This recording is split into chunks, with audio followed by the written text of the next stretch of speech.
Thank you so much for coming along to this afternoon's seminar, which is looking at academic media engagement on political hot potatoes.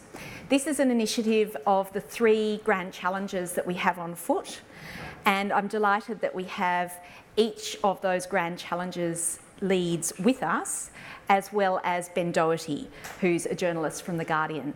However, first of all, Professor Matt England, who is the lead of the Climate Change Grand Challenge and the Deputy Director of the UNSW Climate Change Research Centre, he's going to present some slides, so we'll stay down there so that we can see them as well, and then we'll all move up here and each talk a little bit about how we engage with the media, tips and tricks and the like. And then we'll open up to a broader Q&A discussion, because I suspect that that's what a lot of you would like to do, and where some of the more interesting or tricky questions might come out. So I'd now like to invite Matt to the stage. Sorry to bring slides into this, but scientists, I often speak with slides behind me, so I never thought I'd have I don't know if the lighting can be changed a little bit, not that you want to see these people clearly maybe, but this has been I didn't get into this field because of the required media engagement, but it's been a crazy journey. Here are some of my enemies, if I can use that term. They're not really. They're a bunch of people who either don't understand the science, or they've got too many people in vested lobby groups trying to tell them the science is all wrong. But just want to point out, in our field of research, the black solid curve there is publications. They're publications in journals, and the dashed lines are the coverage in the media. So long before the media sees this topic as huge, scientists have been publishing in this area for about 50 years now. First climate model simulations of the future of the planet with greenhouse gases going up were produced in about 1965 or so. But the interest took hold in the 90s. We'd been talking about the problem of greenhouse gases for 20 or 30 years. It really took off in the early 2000s, kind of the Al Gore effect, I can use that term. If you look at this closely, you can see in 2007 there was a bit of a peak. That was Al Gore's movie, and it really did, I reckon he deserved that Nobel Prize. He did a lot to raise the issue in the public's mind. Despite the scientific evidence being embraced by that metric, I hate the 97% metric, you've all heard of it.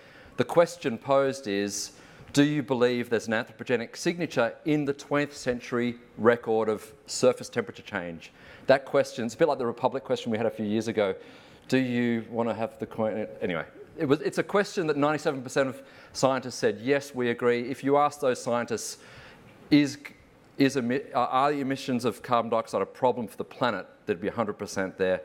But anyway, despite 97% or 100% in my view of the top metric, media coverage at this point in time, this slide's a bit old, about 7 or 8 years old, I think it's much better today, it used to be 28 to 72%. So a really ridiculous weighing towards denying the science. It's unbelievable that would be the case when the scientific consensus is so good. If you go looking, this is a nice little image from Al Gore's movie. If you go looking for papers that show that greenhouse gases weren't genuinely get in there and show that there's no problem with greenhouse gas emissions and that doesn't cause warming, you find precisely 0 papers. So when I speak to the media, the first sort of dot point I would say is I really try to stick to facts and not opinion. And for us, one of the things I'm often telling my colleagues is, because as scientists we work in the sphere of uncertainty, we're often thinking about what we don't know, because that's what we're paid to do, right? We're not paid to mull over the facts that have been established for a couple of hundred years. But when you go to the media, if you get to the media and you start talking about all of the uncertainties, then the messaging gets very diluted. And so for me, the fact that greenhouse gases trap heat and that human activity has increased greenhouse gases in the atmosphere, these are such basic facts and yet poorly understood facts that when fronting the media, it is very good if you can stick to facts and not opinion. Although in this post-fact era, I don't know whether this holds the same credence. And even you can go down further, there's no credible explanation for observed warming except for greenhouse gases. That's a fact. And the last one I like as well, if we continue with business as usual, climate change will accelerate, it will be costly, and it will be dangerous. I think that's a very simple fact, and so the corollary of that is we must do something about our emissions. Jane's going to warn me when I have 2 minutes to go. It's a bit of a race because there's lots here.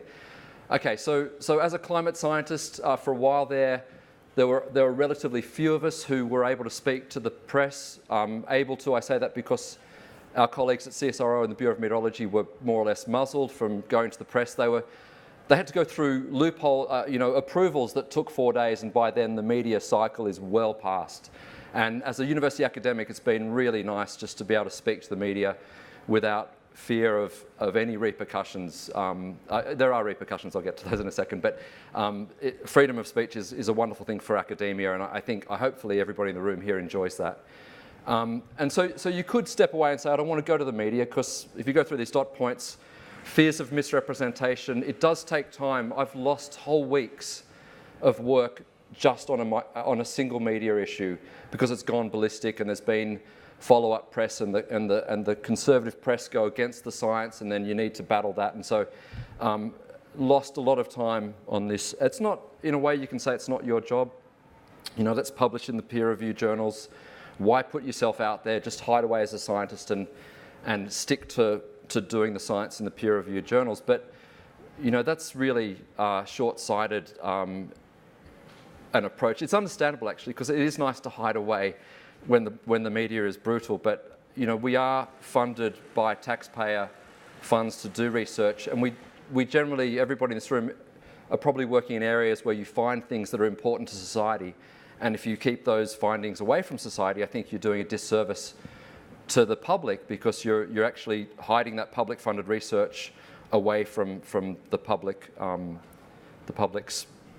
conscience, if you like. And there are benefits too. If you forget about being a good citizen, if you don't care about that, there are also wonderful benefits to getting your field of research, whether it's science or another area, out into the field. And it can lead to new things, surprisingly new things. Sometimes collaborations you didn't know were out there. People will approach you who saw an article about something that you've worked on or whatever it is. I've been amazed at how many things have come from media engagement that I didn't expect. I've even written ARC proposals that have come from a narrative that was established in a media setting, and that can lead to proposals. So, Jane, I'm very mindful of not going over time. 3 or 4 minutes, okay. So facing the media, I don't want to make this a media primer, but the one thing I learned over the years is to prepare a message. I really failed catastrophically when I went to media interviews without a clear message. You bumble around a lot more without a message. Often you're told have 3 facts you want to get across or 3 messages. Stick to what you know. Actually, I'd go beyond the area of expertise. It's also what you know well enough. If you've got colleagues working with you who tell you something and you know to trust them, do present that. Don't just stick to this narrow field that you own yourself. And sometimes the message is difficult to convey. For us, we have seasons. This is a travesty for climate change communication. The mere fact we have winter, kills us, because everybody gets to winter and they go, bring on climate change. And for us, the biggest one is these vested interest lobby groups that have mobilised a machinery that we can't keep up with. There's a PR campaign to have carbon emitted until the last fossil fuel kilogram is burnt, and we find it incredibly hard to battle those well-funded lobby groups. Do avoid debates. I got into about 5 of them. Ian Plimer was my adversary in about 3 of them. They just don't work. Nobody wins. They polarise the issue. Stick to your own platform. It's the best way to do it, I think. And having a positive message is helpful. Often I didn't have one, and the media reporter hated this negative message. I can't get into the last dot point. There's several examples where, unfortunately, climate science findings have been a bit oversold. So I'm going to finish up by just, on a lighter note, showing you the good, the bad, and the ugly. This was good. We wrote a letter to Prime Minister Rudd at the time, 16 of us. It took us all of about an hour to write the letter and draft it, and it got on the front page of the Herald. That was a surprising and good outcome. This surprises me. 16 of us somehow got on the front page. We work for years to write a paper, and it's buried in a journal. And sometimes the science gets out. This was at Bali. Working with colleagues has been wonderful. I've really enjoyed the camaraderie or, collegiality that's emerged in our sector in this space. It's been fun. The bad, there's been horrible stuff. I woke up in the US a couple of years ago to this front page report on The Australian, which likened the IPCC to FIFA, which had just been found to be corrupt. And actually it profiled me, and the main thing was to profile me. There's a background story to this. The guy who wrote it, we'd taken him to the press council for false reporting, and I think he'd been waiting years to get me back, and this was a beautiful comeback from him. It was, horrible to see this, and it led to, lots of unhappiness. I also, a low point for me is after Hurricane Sandy and debates we had on TV, Chris Smith, the guy at the bottom right there, had a report. The folks at the defamation group here told me I could go and battle Chris Smith. He really went to task at me for talking about people's deaths and relating to climate change. And the defamation people said, you can fight this guy and you'll probably win. And they said a couple $100,000, and I was very tempted. And he said, you've got to spend the next year in this. You're not going to get away with this process with under a year of time. So there are horrible things that can happen, not so much probably for many of you who don't work in fields that are so necessarily so politically vexed, although maybe you do. But there is caution to be, go into this with some caution if you are in one of these fields. It can be brutal. It hasn't been fun at times, but I think overall it's worth it. Okay, thanks.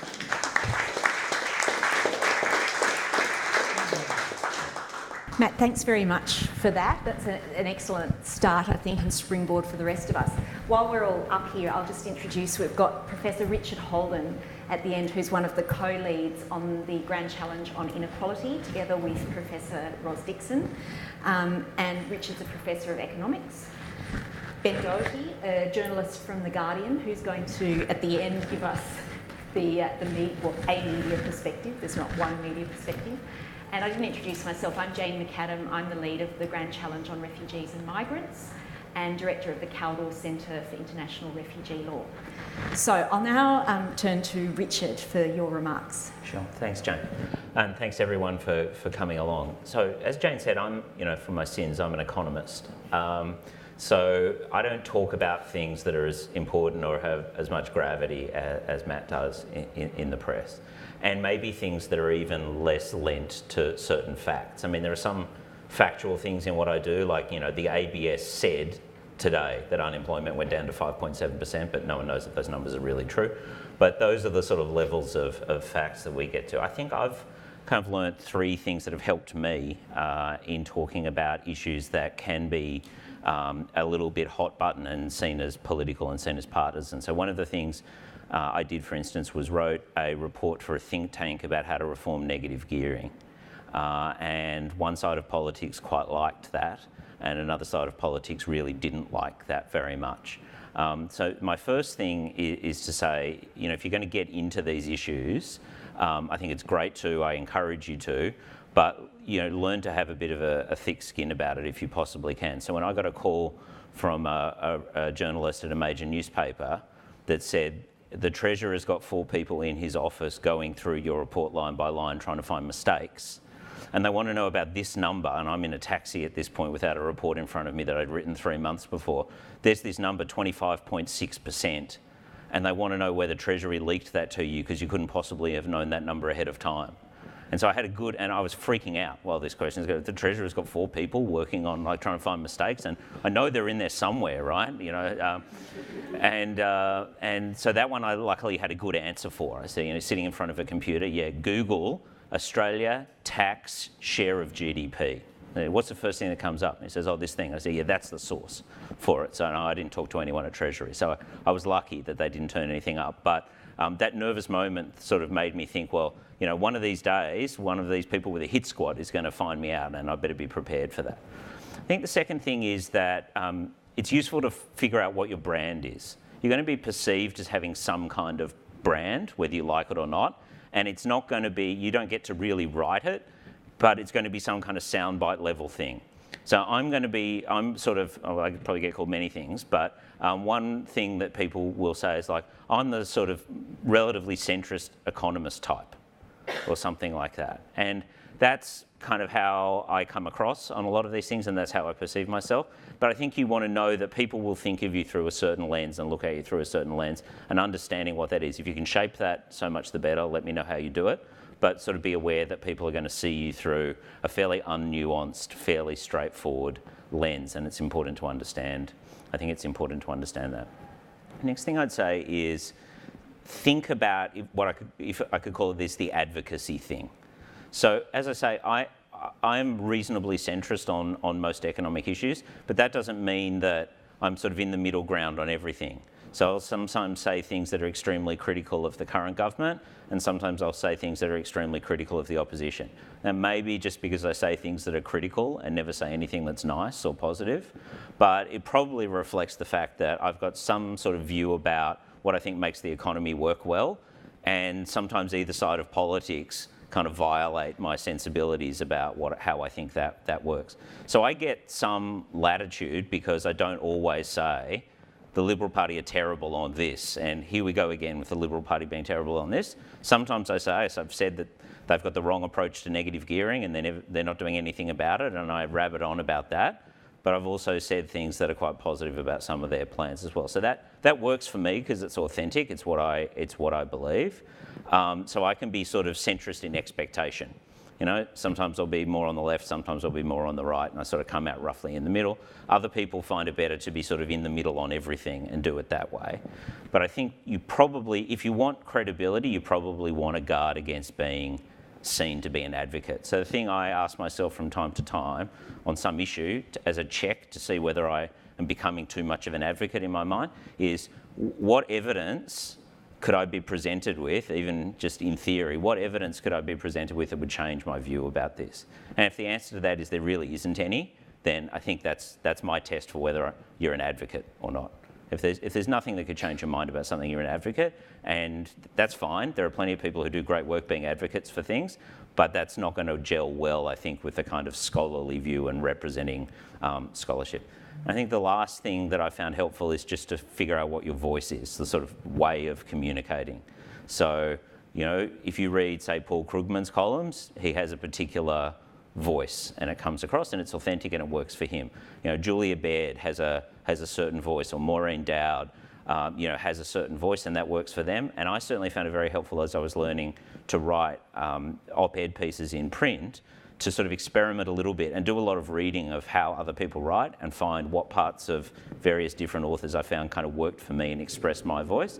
And I have found that helpful in being able to be authentic and get my message across in a way that can be a little bit crisper and a little bit more accessible and not too academic, but also be sort of true to how I think about things. So that's what works for me, or doesn't, as the case may be. Great, thanks very much, Richard. Well, I'm going to go next, and then we'll have Ben at the end. As I said in the introduction, I work in the area of international refugee law, which for many people in and of itself is a political statement. And that's of course problematic if, as an academic, you're trying to put forward a particular perspective, even just what the law is. I've had people say, well, you know, I read your article, but I disagreed with you. Even if all I was saying was, you know, international law defines a refugee as blah, they disagreed with me. So that can be a challenge. I think also, just as an introductory statement, when we talk about the media, there are of course very different kinds of media. So are you writing an opinion piece for a newspaper, and which newspaper? Are you doing a pre-recorded radio interview that, in other words, can be edited, so you don't necessarily have control over which bits are going in? Are you doing a live interview, in which case you have a lot more control because the whole thing will be broadcast, but at the same time you might find that more terrifying? Or is it television? And is it trying to create drama on television in terms of pitching different viewpoints against each other? And in a panel kind of program, that's usually exactly what's happening. So I guess one of the first things to think about if you are approached by any media is, what's the intention here? Who's the audience? And why is my viewpoint being sought? Am I being sought as the objective, measured academic expert? Am I actually being pitched as, you know, someone presumed to be on the left versus a very conservative commentator, again, simply because of the issue. And what way might my views be portrayed? And so I think, particularly for a panel type of interview, whether that be TV or radio, it's important to ask all those questions. Who else is on it? What's the line? Who's the journalist? And then informing yourself about what has that journalist's view been before, how have they approached this, and the like. As everyone else has said, I think it's really important to be clear, both in terms of what your message is on that particular day. So I could tell 1,000 different stories or have 1,000 different messages, but I can't tell them all at once. So for this interview, given the issues that are being aired at the moment, perhaps being given the political context or what's happening internationally, what do I want to say today? What's my contribution going to be? What new voice am I adding? And for me, that's part of the test. I don't want to just be the rent-a-comment that's speaking out every time refugees are in the news. I will only do so if I think I have something value added. And importantly for me, and running an academic research centre, something that I practice myself and drum into those who work with me is we are presenting an objective, measured, reasoned, evidence-based approach. So we don't use highly emotive language or be drawn into a particular adversarial perspective. So bringing it back to the evidence, to the anecdotes that can support and illuminate your message is very important. That's also, I think, sticking to your expertise, and I think perhaps defining your expertise a bit more broadly here than you might if you were writing a peer-reviewed paper. Your expertise is far wider than you might, assume. But nonetheless, sticking to the area you're comfortable with and making clear, particularly in an interview, as to what that is. So if you're asked a question that takes you to something you don't know, then it's about bringing it back. So, that might be something like, well, you can't just dodge the question and ignore it, but saying, well, that's a very interesting point, but for me, the key issue right now is this. So those little tricks of the trade to kind of swing it back to what it is you want to be talking about. That's why preparation is key. As I said, not only about what you want to say, but who you're saying it to and how the interviewer, if it's an interview, might want to direct you. Having powerful anecdotes or case studies. By anecdotes, I mean things that are kind of backed up by evidence, of course, but analogies or things that you can do to humanise a story or to make more easily understood something quite complex that you might be wanting to present. The human impact factor, those things are crucial. It's also useful to anticipate, again, in an interview, what negative questions or questions I don't want might be asked of me and how might I respond. It's remarkable sometimes when you see very experienced politicians even being interviewed who suddenly start stumbling over things that they really ought to have known would be pitched to them, and not having a response up your sleeve, you can then be floundering around, and ideally you don't want to do that. So thinking how to respond is useful. The other thing is that even in written pieces, while you might think you have total control over what you're saying, and certainly a lot of people find that a way they like to engage because they do pretty much set the agenda of what it is that you want to talk about, you don't have control over the title of an opinion piece. Likewise, you don't have control over a headline. So I remember writing an opinion piece once, and as Richard was saying, I don't care who's in government. If I don't think the policies are appropriate or lawful, then I'll say so either way. And yet the headline that was attached to this particular, or the title of the op-ed that was given to this piece that was, I thought, balanced, objective and so on, was Morrison should know better. And so, of course, instantly the headline is set up as, academics attacking the government of the day. Why? Well, that's going to sell. People are going to read the story. But it can also at times completely mislead, and I've had situations like that where I've got in touch, so that's actually not what I'm even saying, can you please change the title? And sometimes that will happen. The other thing is to know if you're on the record or providing background, and assume even if you're providing background that you might still be quoted. Again, I remember doing a 20-minute interview, and I knew it was on the record, so you could say it was my own fault, but it was a 20-minute kind of briefing of a journalist about the impacts of climate change on displacement. And at one point I made a throwaway comment of, of course, if we don't prepare and we don't plan and we don't do all these policy initiatives that I've just been talking about, then of course you don't want to be in a situation where people are forced to take to boats and become the next boat people. What was the headline? Climate refugees will be the next boat people to Australia, and it was literally 10 seconds in a 20-minute interview, and I'd made very clear that was not what I was saying. So again, my fault arguably, but you need to be aware of that. I think the final thing is really just to try and not be drawn in by the politics, to flag your messages, to keep bringing them back, whether that be in written form or in oral form, and recognise, as Matt said, that I think this is a part of bringing the academic research to the broader public. You might spend an hour or two writing an op-ed and 10,000 people read it, and you've spent 6 months on an article and 3 people read it. That can be a little bit demoralising. On the other hand, if you think of all of those things, it's actually, if you hadn't done the peer-reviewed article, then you maybe couldn't speak to these issues and take it to a wider audience. I think it's thinking a bit more globally about it. But by the same token, media can eat into an enormous amount of your time. So you can't just think, oh, well, I've done the 5-minute interview, that's the end of it. It could go on. And likewise, if you do all the preparation in advance, a 5-minute interview could have hours and hours of preparation ahead of it, depending on what it is. So, Ben, now over to you for a media perspective. Third speaker for the opposition. Thank you. Yes, my name is Ben Doherty. I'm from The Guardian. Thanks for the invitation tonight. A sort of room full of professors. It's the most intimidating Viva Voce show of all time. But look, and I am getting that sense.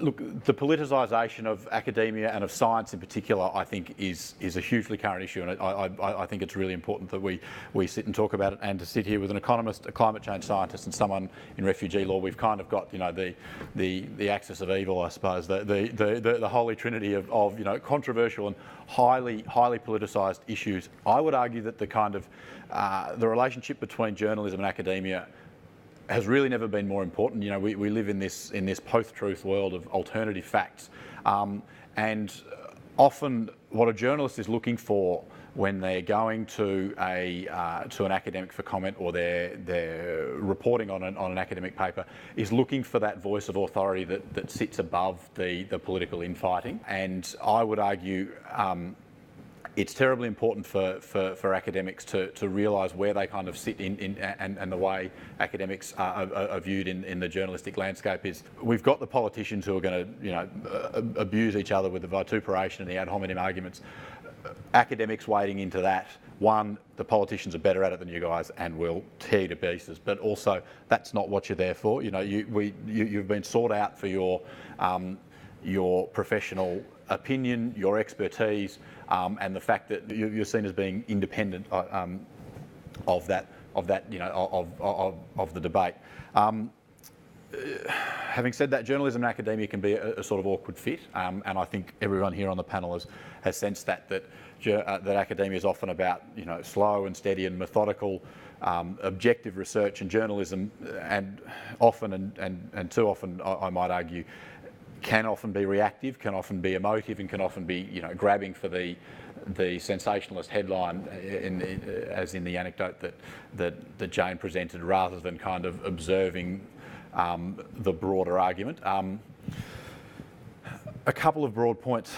The journalistic landscape is subject to a lot of the same pressures as academia is experiencing, so smaller budgets, fewer and fewer people, fewer and fewer resources, more and more being asked of fewer and fewer people. You know, I imagine that sounds very familiar to a lot of people in this room, but often now when you're speaking with a journalist, you won't be speaking to a specialist rounds person. I'm a former foreign correspondent. I write now about immigration, particularly looking at issues of asylum and refugees, but I can count on one hand the number of journalists in this country, in this entire country, who write exclusively about matters of immigration. Often you will get a very junior reporter. Often you might be speaking to someone who's not written about your area of expertise ever before, who needs to be explained what the IPCC is. You've almost got to go back to first principles a lot of times because you're bringing someone up to speed. Now that's a very a highly valued and a very necessary journalistic skill, to be able to take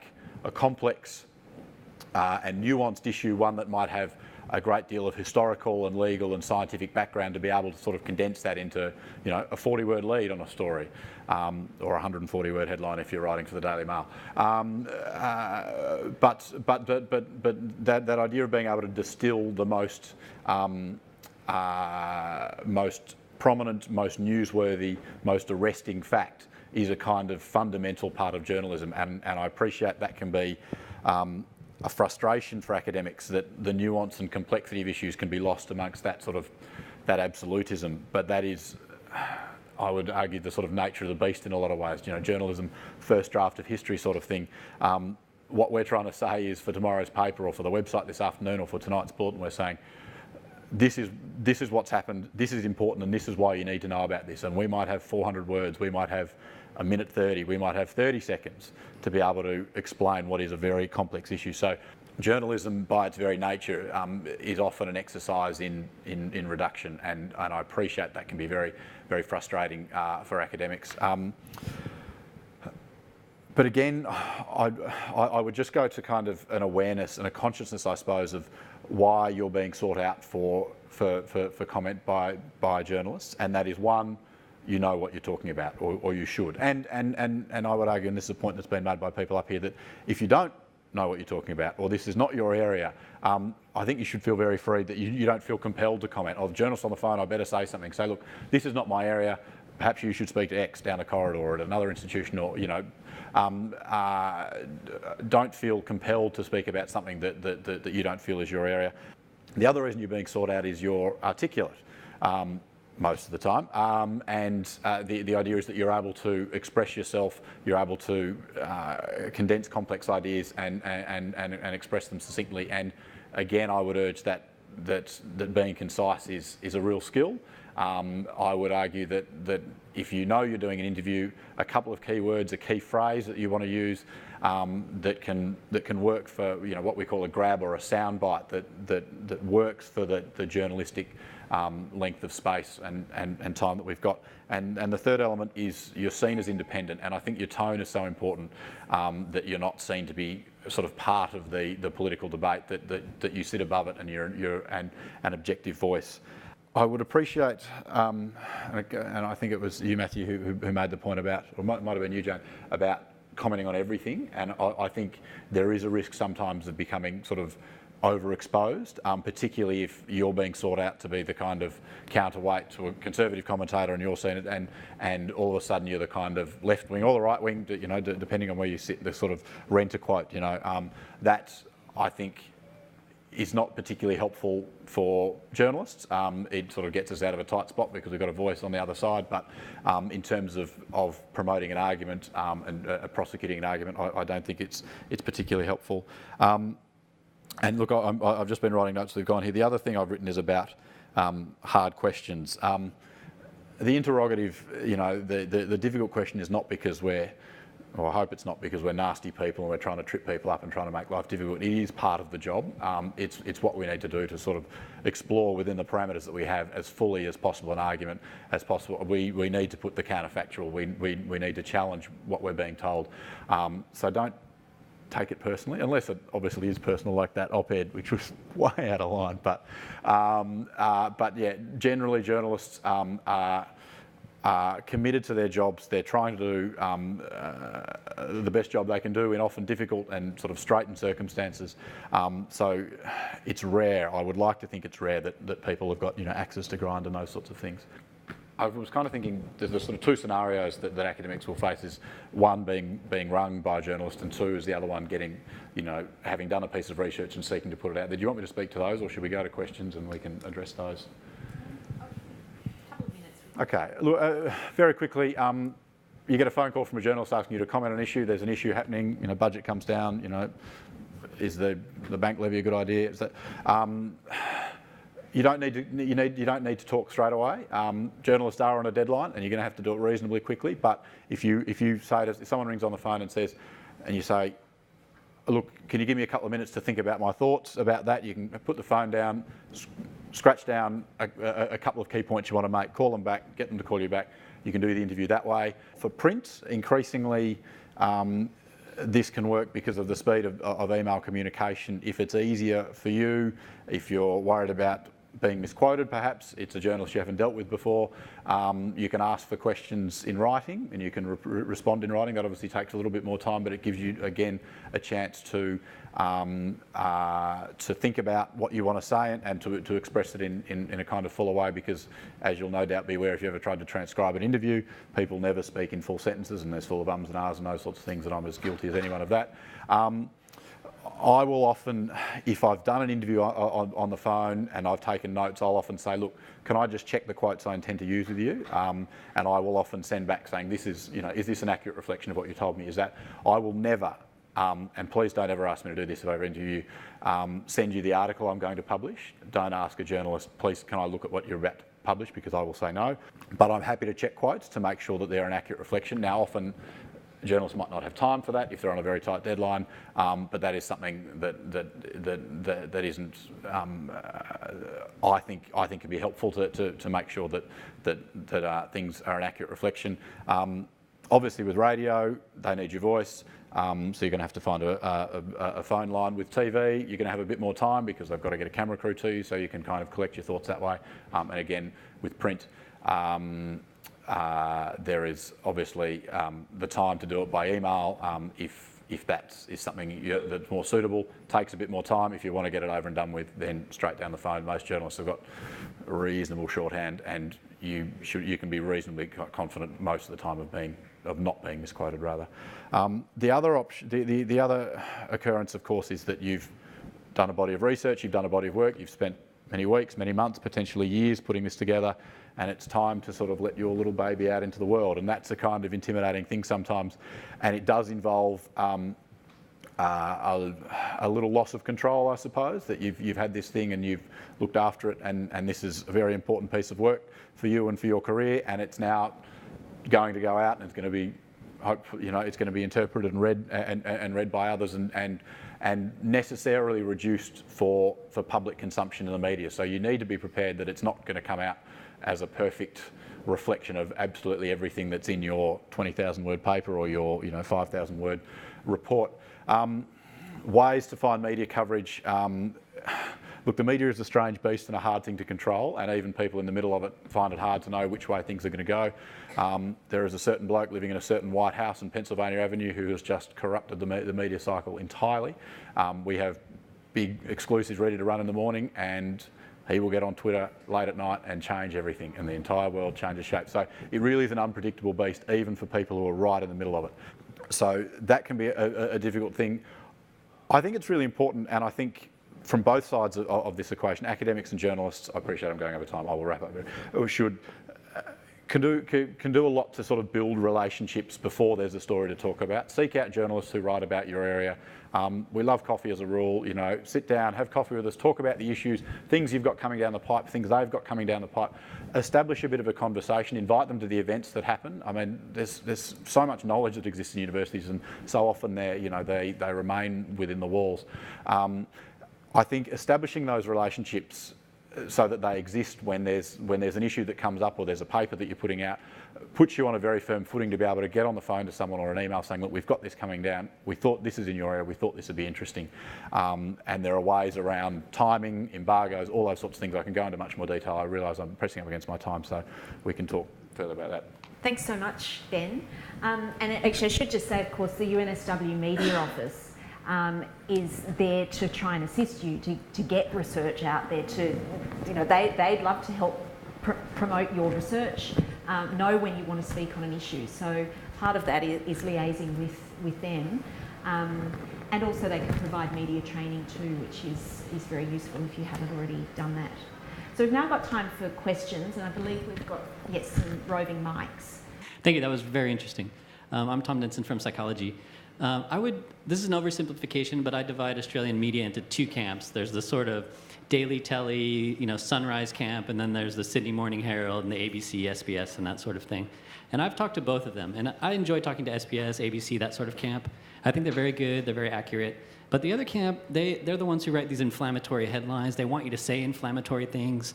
I studied violence. One time I got a journalist calling me and saying, given a gun, who would Australians shoot first? Exactly, right? So how do you answer that? But I was just wondering if you have any tips on dealing with the Daily Telly, these sorts of guys, so you don't get screwed over where they misquote you and that sort of thing. I think what Ben said, just quickly, my worst experience on print media has been with Graham Lloyd at The Australian, who forever misquoted me when I had a conversation with him on phone. He was brilliant at actually twisting the conversation and actually even getting me to say things that were not part of what I'd planned to say. So for him, going to Ben's solution of actually emailed questions and responding by email was really good. For the TV and radio, it's different again, but I found the production teams behind those groups. Alan Jones's team at 2GB are very left-wing. You would not believe it. They had me come into the studio and they apologised for his views. They said, we get the science. They said, we're trying to convince him that this is valid. So those production teams sometimes are a way in, but I find them fun, actually. I like going on Sunrise and places like that. Sort of, I don't know why it's perverse interest to engage with some of them. They're not as bad sometimes as they may seem. And it can be a pretty, yeah, I get that message that if you're talking to the ABC or the Guardian or the Herald, you might be kind of preaching to the choir a little bit. And it is important to sort of reach out and speak to others. But it is a really scary thing when they get you in their sights. The instance that's very current at the moment is Yasmin and the Oz, and they will just not let go. And it's appalling journalism. It really is, and it makes me kind of cringe for the whole profession, because it's just so brutal, and it's so completely unjustified. Of course, people should be held to account for their public statements, but this kind of, we're going to go you and we're not going to let go until we've got you sort of thing. First it was Gillian, now it's Yasmin. Who's going to be next? I think that's a really dangerous trend in Australian journalism, and it's not unique to Australia. But I think, again, I'll reiterating what Matthew said, but I think if you are really, if you stay within the bounds of what you are expert on and you go into an interview knowing what you want to say, and your tone is professional, your tone is unemotive and reasoned, then it's I think much harder to be to be put in the targets. I think that's right. I think Matthew works in an area and Jane works in an area where you're more exposed to that kind of, we've decided, we've got a political agenda and we're going to go after that people. In the sort of stuff that I do, no one's going to get too upset about negative gearing. The worst experience. So the worst experiences I've had are from readers and the public, not from journalists themselves. So I wrote a report about taxi plate compensation. The media were completely fine on both sides of politics, but I never checked the messages on my work phone, and I came in one day and had like 140 messages, and 138 of them, I wouldn't play in front of my children, to say the least.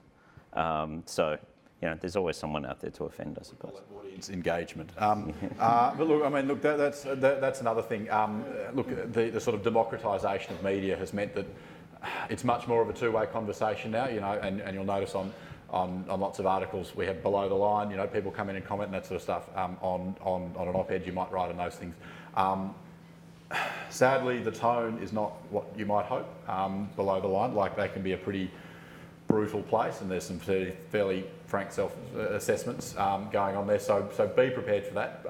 Sadly, a lot of those comments on the Guardian are always moderated. On other places, not always, but they can still be pretty nasty places to exist. So be prepared for that. Yeah, and I guess the final point I'd add to that is, again, if it's a number of you being interviewed or pitched against each other, check who it is and why and what the angle is. I haven't done a lot of commercial radio or television, and when I have, it's been with reassurances from the production team that we're not trying to catch you out on something.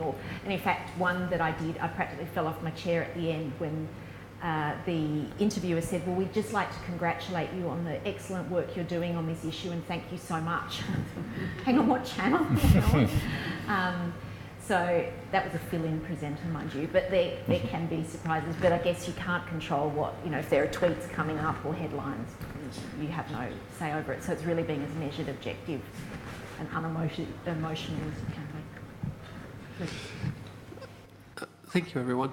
So Richard sort of touched on what my first question was, which is, how do you deal with backlash or reception to your media appearances, right? Because we've been talking a lot about how do you engage with media outlets, but what do you do with what happens afterwards? And I don't know if you want to do a bit of story sharing on, some of your worst experiences in terms of backlash. And I forgot the second question, so let's go with that. Look, I would make the point that the backlash isn't necessarily all bad. I mean, we live in a democracy. People are allowed to disagree, and robust conversation and debate is kind of the fundament of that. So I would argue it's a very healthy thing to have. I would agree entirely that sometimes the tone of what goes on in comments and that sort of backlash is pretty awful. I've had just this week we've had a series of splashes around Manus Island, and I get up every morning and there is a stream of emails that I just bang, bang, bang, delete, because you can, you read the start of the top line and it's just personal abuse. I don't know how you can make people behave, but it's unfortunately part of the landscape. Yeah, I mean, I'd say don't.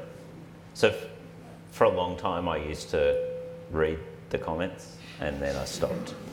And so, if you write for the conversation or you're interviewed for the conversation, make sure your profile has the don't email me when I get a comment thing on it. At least that, at some point I realised, I sort of wanted to persuade people and I wanted to comment back.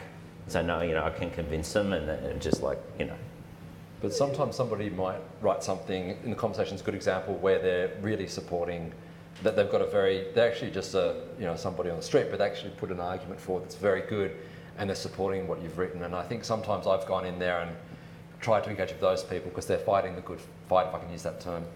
But I agree, I do tend to delete messages and emails and things like that, except when you've suddenly got somebody who's high profile. You hear from somebody who's in the office of a parliamentarian who's trying to understand the issue, and obviously for those people, even if it's a bit vitriolic from the person they're representing, you can get somewhere by engaging with them. I'm always happy to have the debate with people who are disagreeing. They can write, look, I don't agree with this, but sort of personal abuse. You don't need to weigh in on that. But genuine discussion and debate of the issue, I think, is absolutely fair enough. Yeah, I mean, I would agree, and I would say that, of course, we all know about trolling that happens. There are academics I know of who've received threats of all sorts of kinds based on what they've said, but they're people who are going to do that to whoever is commenting. Unfortunately, it hasn't gone anywhere. But I think that, I don't read comments anymore either. On Twitter, you can block people if they're becoming a menace, and I think it's par for the course in a way. It shouldn't be, but I think unfortunately there will be people who seem to just sit there literally looking for stuff where they can put negative comments on and personal attacks. It's mostly for Ben, but also your experiences, because Ben talked about figuring out the person you want to contact or you want to have a relationship with and buy them coffee.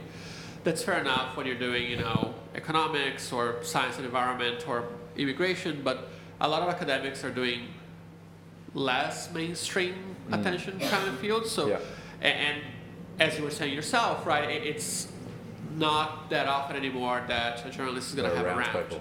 So how do you figure out who that person is to make a connection with? Yeah, look, that's a really hard one, and I would say sort of watching and reading the media as I'm sure you all do, you will find a name crops up, a few times. It might not be their only round, but it's something they know a bit about and write about.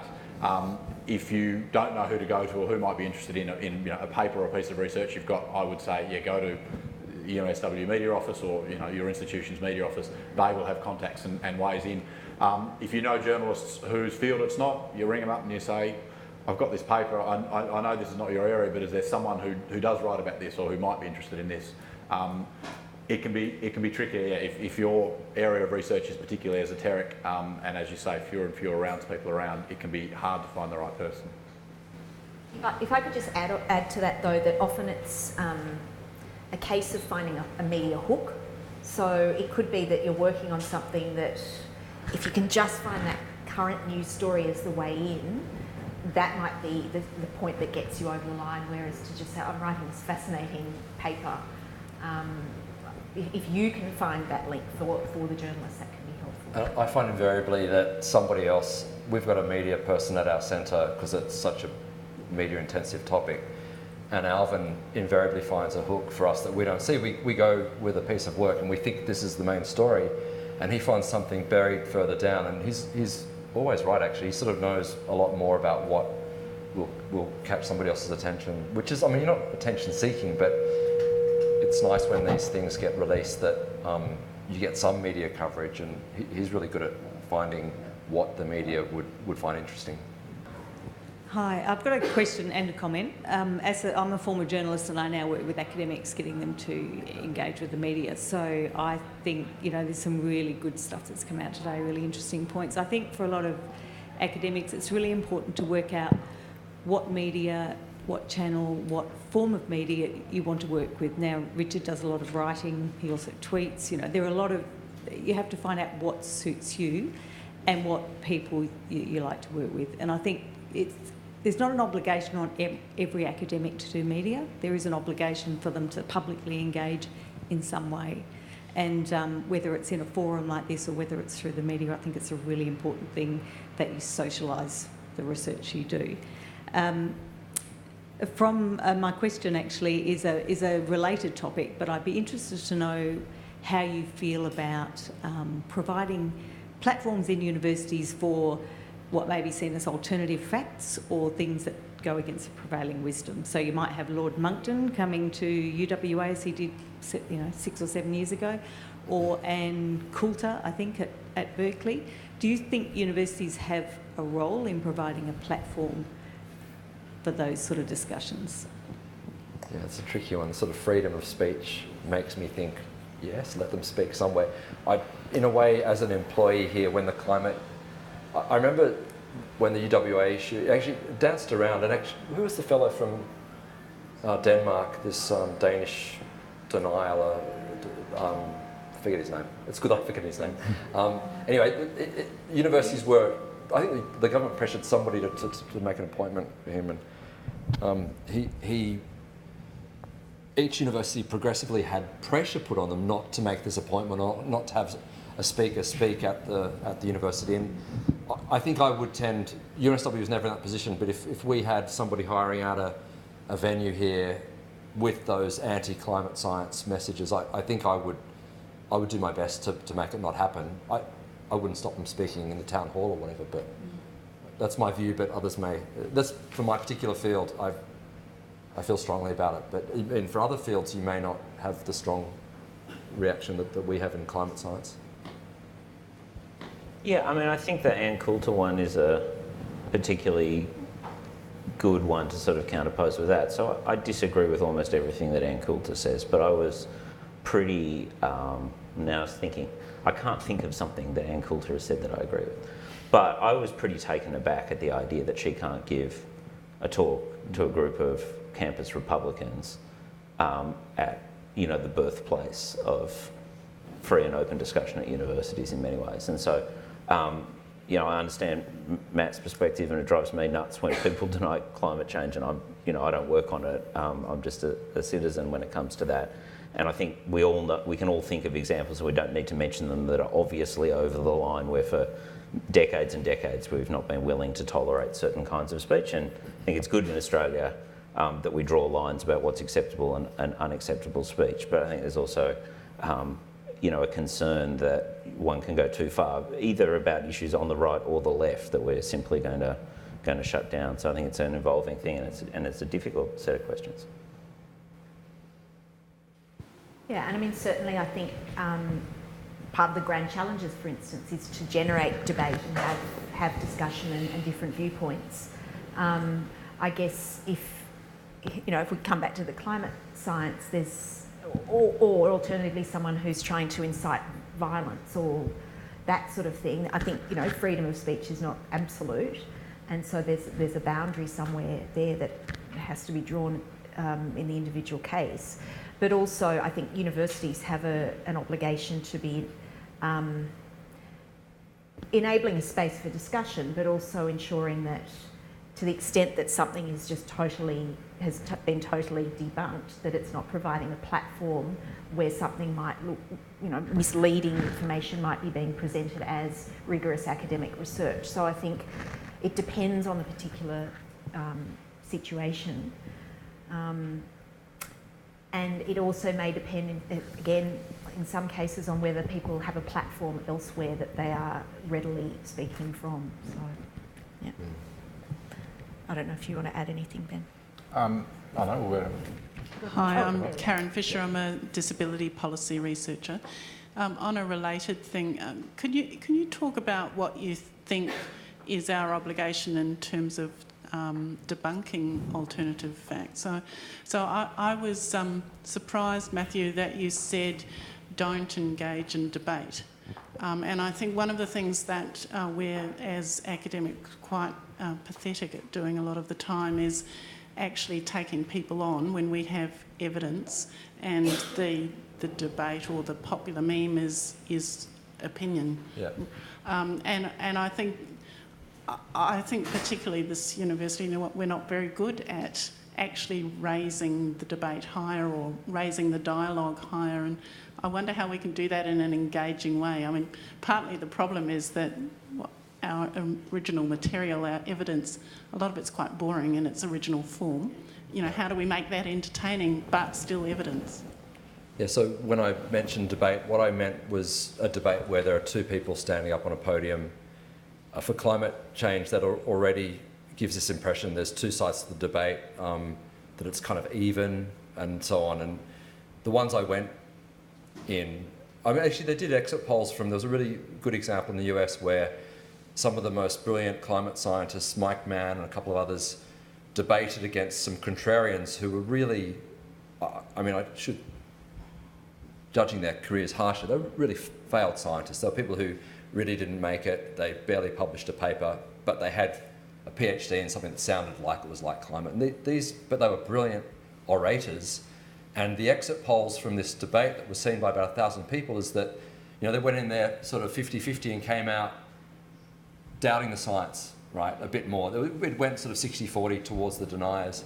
And time and again, at least in my field, a debate like that is not a good forum to advance the dialogue. That's different to the debate that you're talking about, which is seizing on misinformation. And I think the climate science community, I'm not espousing our virtues here, but I think we've devoted ourselves to trying to debunk myths. Actually, there are people who are talking about way too much research has been done on this sort of post-2000 slowdown and why it occurred. If anything, we're sometimes overly zealous about letting the dialogue be determined by some of these bizarre ideas like cosmic rays are causing warming, or it's not warming, it's cooling. There's a whole lot of issues. So you're right, we should debate, but not in a platform with two people up on a stage. That's what I was referring to. I guess in my area, sometimes it's a question of when is it almost like bait being put out there to see who's going to respond and get the bait, and when is it better to let an issue go? And I think they're judgment calls to make. So, yeah, and when something's generating a lot of political heat.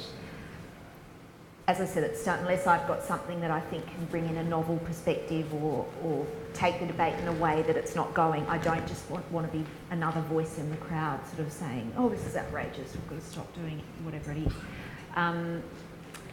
That said, I think it's important to recognise when you can engage, and if you're not sure how to, that's perhaps a point where you can contact the media office and say, look, I'm hearing this all the time. This is something I've got expertise on. Is there a way to get my voice heard? And it might be by writing an opinion piece, which in turn can generate other media. And with that, it's very useful to sort of say, can you shop around and see if someone might publish it before you necessarily sit there and write the whole thing, but having 3 clear messages that would come from that. So some of it's the opportunity, some of it's the timing, and figuring out when is the moment to step in or not. If anybody wants to be entertained, just Google John Oliver climate debate tonight. There's a really good parody where he looks at this debate of one person versus one person. And anyway, I won't tell you how it goes, but it's a lot of fun. On that note, we're going to have to draw to a close. There are refreshments outside, so I'd really encourage you to stay if you can and talk to others and continue the conversation. But I'd first of all really like to thank my fellow panellists for their excellent contributions. It's been a really rich discussion, and I think there've been a lot of ideas that hopefully will continue to percolate. I'd like to thank all of you for coming along and showing your interest and engaging in the discussion, and also to the team behind the scenes that have put everything together and done all the AV and got the refreshments there for us. So thank you very much. And I was just going to say before we conclude, if you're not already on the Grand Challenges email list, do sign up, because we do events every fortnight here for the different Grand Challenges. But we also are planning to do a number of other events like this, whether they be on media engagement, policy engagement, and the like, and we hope to see you at those. Thanks very much.